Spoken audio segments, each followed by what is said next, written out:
नमस्कार दोस्तों, आपका स्वागत है आपके अपने यूट्यूब चैनल यूके क्लासेस में। मैं उजागर यादव। तो आज मैं आपके लिए अनुपात और समानुपात लेकर आया हूँ, रेशियो एंड प्रपोर्शन, जो बड़ा ही इंटरेस्ट टॉपिक है। तो देखते हैं कैसे है। तो हाँ, अगर हमारे चैनल पर नए हो तो अभी सब्सक्राइब मत करो, बिल्कुल अच्छा लगे, बढ़िया लगे तब सब्सक्राइब करना। बिल्कुल बढ़िया, एकदम वीडियो बढ़िया लगे, एकदम बिल्कुल शानदार ट्रिक से समझाएंगे। रेशियो एंड प्रपोर्शन होता क्या है पहले ये बताएंगे। अनुपात और समानुपात क्या होता है? अनुपात और समानुपात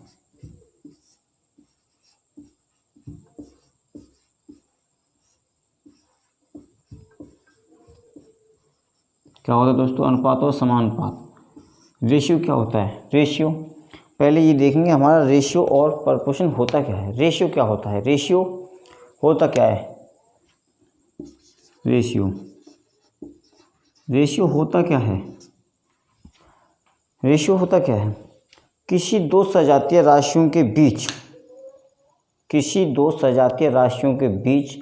तुलनात्मक संबंध को रेशियो कहते हैं। क्या कहते हैं? किसी दो सजातीय राशियों के बीच तुलनात्मक संबंध को रेशियो कहते हैं। किसको कहते हैं? कैसे कहते हैं? किसी दो सजातीय मतलब सजातीय, एक के ही तरह की राशियों, या तो अचर हों या बिना अचर हों। जैसे A अनुपात B, 3 अनुपात 3, 4 अनुपात 4। यही होना चाहिए, संख्या एक ही तरह होनी चाहिए, ऐसे नहीं होना चाहिए A अनुपात 4। ये गलत है। क्या है? रेशियो का मतलब क्या होता है? किसी दो सजातीय राशियों के बीच तुलनात्मक संबंध को क्या कहते हैं? रेशियो। ये एक तार संख्या है, ये काउंटिंग है। एक ही तरह दो सजातीय राशियों के बीच तुलनात्मक संबंध को क्या कहते हैं? रेशियो। क्या कहते हैं दोस्तों? रेशियो। क्या कहते हैं? रेशियो। तो रेशियो समझ में आया। रेशियो होता क्या है? रेशियो क्या होता है? किसी दो सजातीय राशियों के बीच तुलनात्मक संबंध को क्या कहते हैं? रेशियो। क्या कहते हैं दोस्तों? रेशियो। प्रपोर्शन क्या होता है?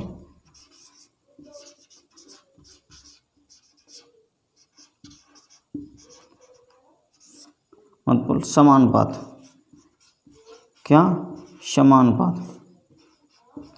समानुपात क्या होता है दोस्तों? क्या होता है समानुपात? क्या होता है? जैसे हमने अभी रेशियो की जब पढ़ी है हमने डेफिनेशन क्या थी रेशियो की? किसी दो सजातीय राशियों के बीच तुलनात्मक संबंध को रेशियो कहते हैं। क्या? कोई संख्या जो एक ही तरह हो, समान, क्या हो तो समान, उनके बीच जो संबंध दर्शाते हैं उसे रेशियो कहते हैं। किसे कहते हैं? उसे रेशियो कहते हैं। किसी दो सजातीय मतलब एक ही तरह, चर हो या अचर, या तो चर हो या फिर अचर हो, उनके बीच का संबंध दर्शाने वाला रेशियो कहलाता है। प्रपोर्शन क्या होता है? समानुपात क्या होता है? समानुपात पहले समान चिन्ह कैसे दर्शाएं? ये चिन्ह हमारा किसका है? रेशियो का। किसका है? रेशियो मतलब अनुपात का मतलब बटावी होता है। ये यहाँ लगा है, इसका मतलब दोस्तों बटावी हो गया। जैसे A/B या A अनुपात B, ऐसे भी लिख सकते हैं। कैसे? रेशियो क्या? ये रेशियो है। रेशियो का मतलब बटा, यानी A अनुपात B को हम A/B भी लिख सकते हैं। A/B भी लिख सकते हैं हम। इसी प्रकार प्रपोर्शन क्या होता है? हमारा प्रपोर्शन क्या होता है? क्या होता है दोस्तों? प्रपोर्शन क्या होता है? प्रपोर्शन का चिन्ह क्या होता है? प्रपोर्शन देखो, प्रपोर्शन क्या होता है? प्रपोर्शन का चिन्ह क्या होता है? ये हमारा प्रपोर्शन का चिन्ह है। किसका? प्रपोर्शन, समानुपात का। समानुपात का मतलब क्या होता है? समानुपात का मतलब बराबर होता है। क्या होता है दोस्तों? समानुपात का मतलब बराबर होता है। क्या होता है? बराबर। जैसे समानुपात, जैसे A अनुपात B समानुपात C अनुपात B। इसका मतलब क्या हुआ? A/B बराबर C/D है। इसका क्या मतलब हुआ? A/B बराबर C/D। समझ में आया? बिल्कुल पक्का आया होगा। इसी प्रकार अब रेशियो प्रपोर्शन की डेफिनेशन क्या है? डेफिनेशन चलो लिखते हैं, या थोड़ा मिटाते हैं, आपको दिखने में दिक्कत होगा थोड़ा।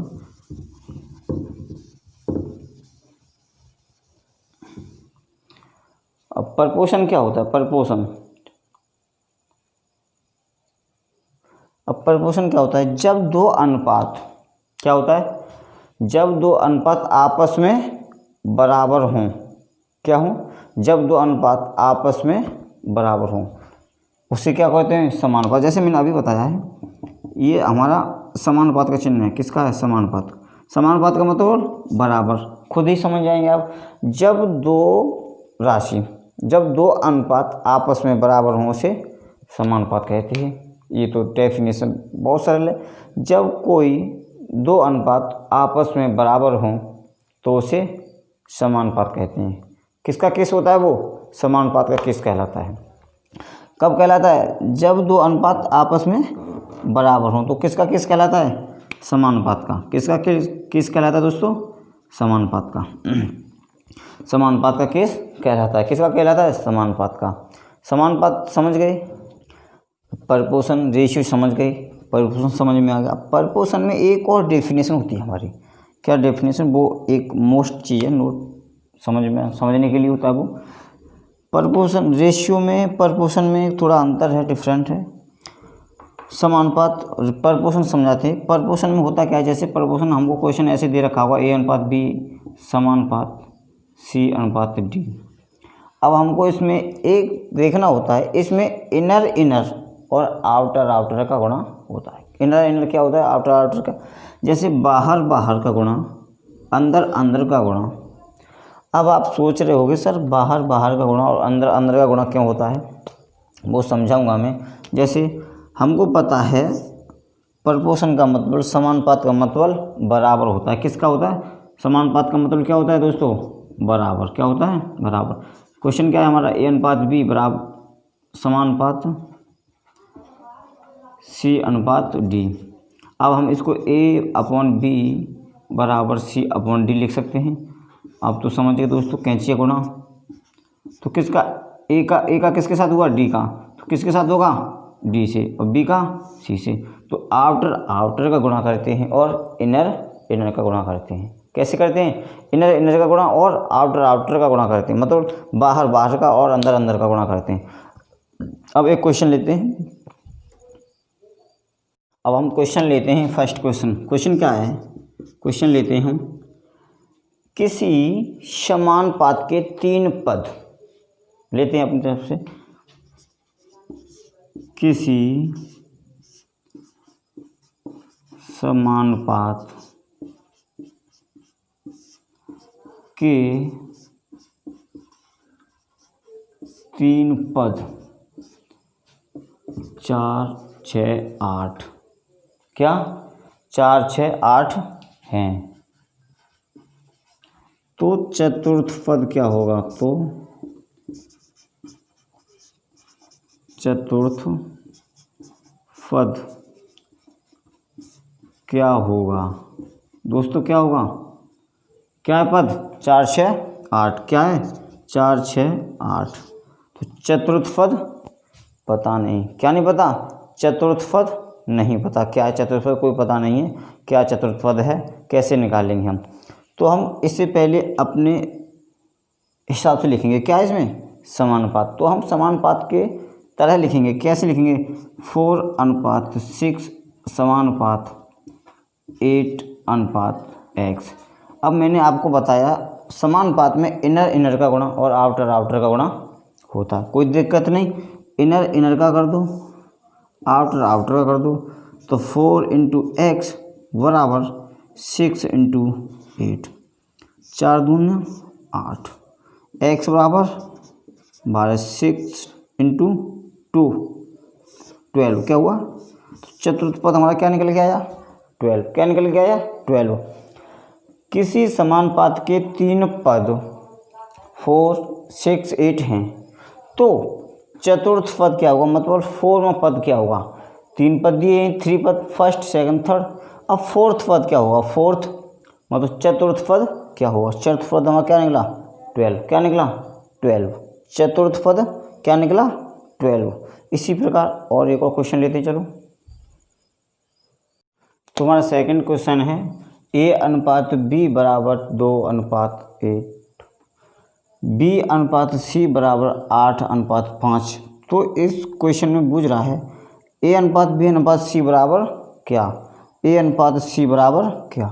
क्वेश्चन क्या दे रखा है, क्वेश्चन ये आपको दिख रहा होगा। A/B बराबर 2:8 और B/C बराबर 8:5। क्या दे रहा है, समानुपात। ये क्या है, समानुपात का केस है। किसका केस है, समानुपात का। समानुपात का केस कैसे पता चला, इसमें रिपीट हो रहा है। तो इसको हम अपनी तरफ लिखेंगे, कैसे लिखेंगे, A/B समानुपात B/C। इसके मान क्या क्या दे रखे हैं, A का मान क्या दे रखा है 2 और B का 8 और B का 8 और C का 5। अब हम ऐसे केस में सर्वप्रथम ये देखते हैं, ये हमारा क्या है B। जब ऊपर हमारा B है दोनों तरफ, तो हमारा ये भी दोनों तरफ मान होना चाहिए, वो भी सिर्फ एक ही संख्या।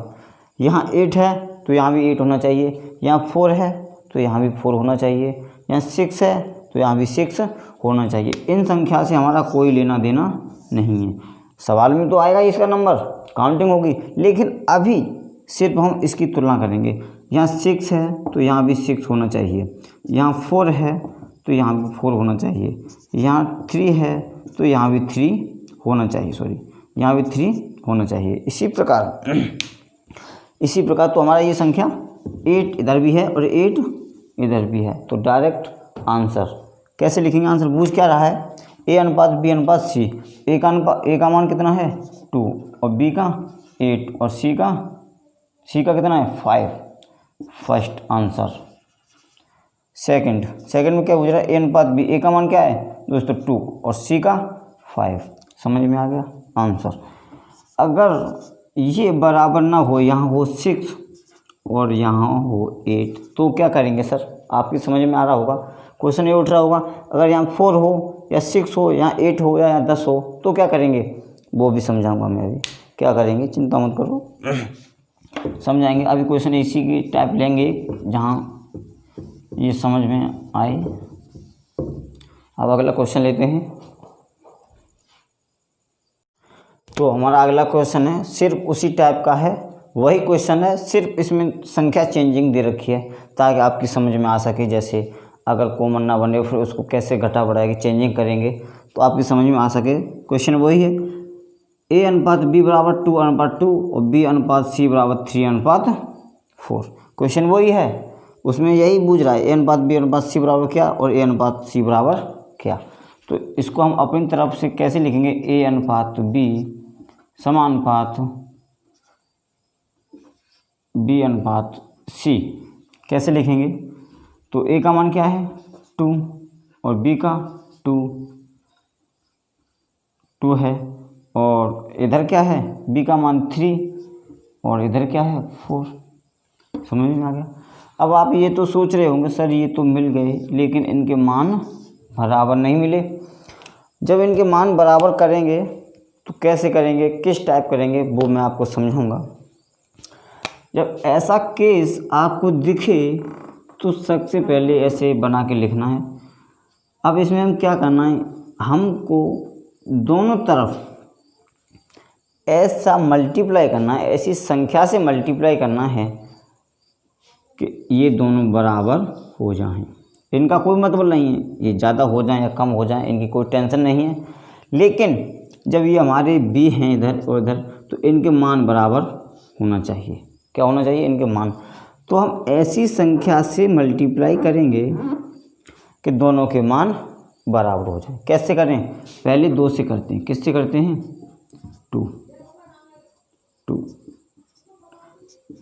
2 से मल्टीप्लाई करते हैं। 2 दूनी 4 अनुपात 2 दूनी 4 अनुपात 2 तिया 6 अनुपात 2 चौक 8, फिर भी बराबर नहीं हुए। क्या नहीं हुए? फिर भी बराबर नहीं हुए। कैसे नहीं हुए? यहाँ 4 है, यहाँ 6 है। अब क्या करना, इधर तो 2 ही रहने दो, इधर 3 ले लो। किधर ले लो? इधर 3 ले लो, क्योंकि 3 से हमारा 6 हो जाएगा। तो 2 तिया 3 दूनी 6 और 3 दूनी 6। दोस्तों मिल गए दोनों बराबर। जहाँ तक मल्टीप्लाई करेंगे, जहाँ तक कि दोनों हमारा समान ना हो, समान ना पाया जाए, वहाँ तक करेंगे। कहाँ तक करेंगे? जहाँ तक हमको समान ना मिले। 6 मिल गई, 6 मिल गया, कोई टेंशन नहीं। अब डायरेक्ट आंसर लिख सकते हो। आंसर क्या है? क्या पूछ रहा है? ए अनुपात बी अनुपात सी। तो ए का मान 6 और बी का मान 6 और सी का मान 8। Answer first. सेकंड में क्या पूछ रहा है? ए अनुपात सी। ए का मान कितना है? 6 और सी का मान 8। आंसर। कोई प्रॉब्लम? कोई प्रॉब्लम? कोई दिक्कत? अगर समझ में ना आए तो स्टेप आराम से रोक कर वीडियो समझने की कोशिश करें, ताकि आपको समझ में आ सके। अब अगला क्वेश्चन लेते हैं, ज़्यादा टाइम वेस्ट नहीं करेंगे, ताकि आपको जल्दी समझ में आए। अगला क्वेश्चन लेते हैं। चलो, अगला क्वेश्चन क्या है? अगला क्वेश्चन x के रूप में दे रखा है, जैसे x अनुपात y बराबर 5 अनुपात 6। क्या है? x अनुपात y बराबर 5 अनुपात 6। अब पूछ क्या रहा है? क्वेश्चन पूछ क्या रहा है? 3x प्लस वाई अनुपात 5x प्लस वाई। अब ऐसे डायरेक्ट करेंगे, आपकी समझ में आ जाएगा, कोई टेंशन नहीं, सरल है। x की वैल्यू कितनी है? यहाँ ऐसे लिख सकते हैं हम, x अनुपात y और 5 अनुपात 6। ये x की वैल्यू, ये 6 y की वैल्यू। किसकी है? x की वैल्यू क्या है? 5 और y की वैल्यू 6। यहाँ बिल्कुल पुट कर दो। यहाँ x की वैल्यू कितनी है? 5 प्लस y की वैल्यू 6 अनुपात 5। x की वैल्यू क्या है दोस्त? 5 प्लस 6, y की वैल्यू 5 तिया 15 प्लस 6 अनुपात 25 प्लस 6 ऐड कर लो 21 अनुपात 25 और 6 कितना हुआ दोस्तों? 25 और 6 31। कितना हुआ? 31। ओके, कहीं डिस्टर्ब, कहीं गड़बड़? कोई दिक्कत नहीं, बिल्कुल सेम सवाल है, समझ में आ गया होगा। और कोई प्रॉब्लम? अगर यहाँ आपको बाई दे रखा है, अगर यहाँ 2y होता तो 2 से और मल्टीप्लाई कर देते, अगर यहाँ 3y होता तो 3 से और मल्टीप्लाई कर देते। जैसे ये क्या है? क्या है? आपकी समझ में आ रहा होगा। अगर यहाँ भी कोई अंक होता, जैसे 2 3 4 5, इधर भी 2 3 4 5 होता, तो इसका भी मल्टीप्लाई हम कर देते। तो क्या निकला आंसर? 21 अनुपात 31। क्या निकला? 21 अनुपात 31 आंसर। अगला क्वेश्चन देखते हैं, बड़ी इम्पोर्टेंट क्वेश्चन है। अगला क्वेश्चन है हमारा, a अनुपात b बराबर 4 अनुपात 5 और b अनुपात c बराबर 5 अनुपात 6 और c अनुपात d बराबर 6 अनुपात 7। क्वेश्चन हमारा वही है, लेकिन थोड़ा ये लंबा हो गया, लॉन्ग है थोड़ा, तो ये समझना पड़ेगा। इसको हम अपन लिखते हैं a अनुपात b बराबर, चलो ऐसे देखते हैं, चलो ऐसे लिख लेते हैं, कोई टेंशन नहीं। a का मान कितना है? 4, b का 5, कितना है? b का 5, b का 5 बराबर b अनुपात c, b का मान कितना है? 5, c का 6 बराबर c अनुपात d, c का मान कितना है? 6 और d का 7। अब इसमें 3 पद दे दिए, एक पद ये मानो, एक ये, क्या हुआ? अब इसमें भी a है, दोनों में, इसमें भी c है। बड़ी टेंशन वाली बात होगी। अब आपको समझ नहीं आएगा कि सर इसमें b कॉमन हो रहा है, इसमें देखो c कॉमन हो रहा है, तो ऐसी कंडीशन में हम करें क्या? ऐसी कंडीशन में आपको कुछ नहीं करना है, जैसे पहले की है उसी प्रकार से करना है। b का मान बराबर करो, b का मान बराबर c का है, c से का मान। अगर कोई मान बराबर नहीं है तो उस मान बराबर करने के लिए पूरे पद में ही मल्टीप्लाई करना पड़ेगा। किससे? पूरे पद में ही मल्टीप्लाई करना पड़ेगा। a का मान 4, b का मान 5 और यहाँ भी 5।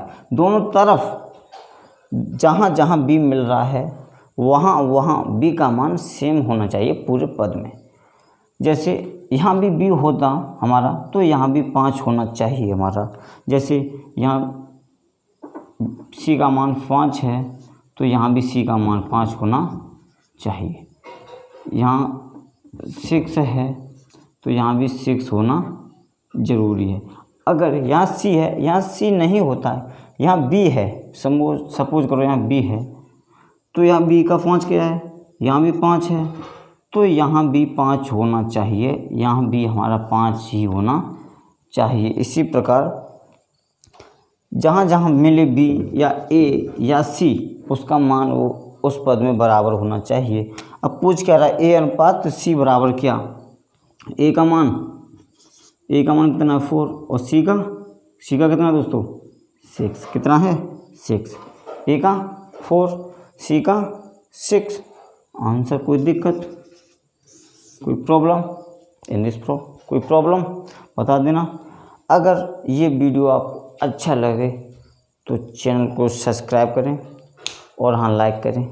अगर आपकी ये वीडियो समझ में ना आया हो, कहीं गलती हो, मिस्टेक आपकी समझ में ना आ रहा हो तो कमेंट्स करके बताएं हमें। कमेंट्स करें ताकि हम आपको और बेहतर बढ़िया से बढ़िया वीडियो बना सकें। तो नमस्कार दोस्तों, आप मिलेंगे अगली वीडियो में पार्ट 2 में। ये हमारा पार्ट 1 है, अब मिलेंगे हम पार्ट 2 में। ओके, धन्यवाद।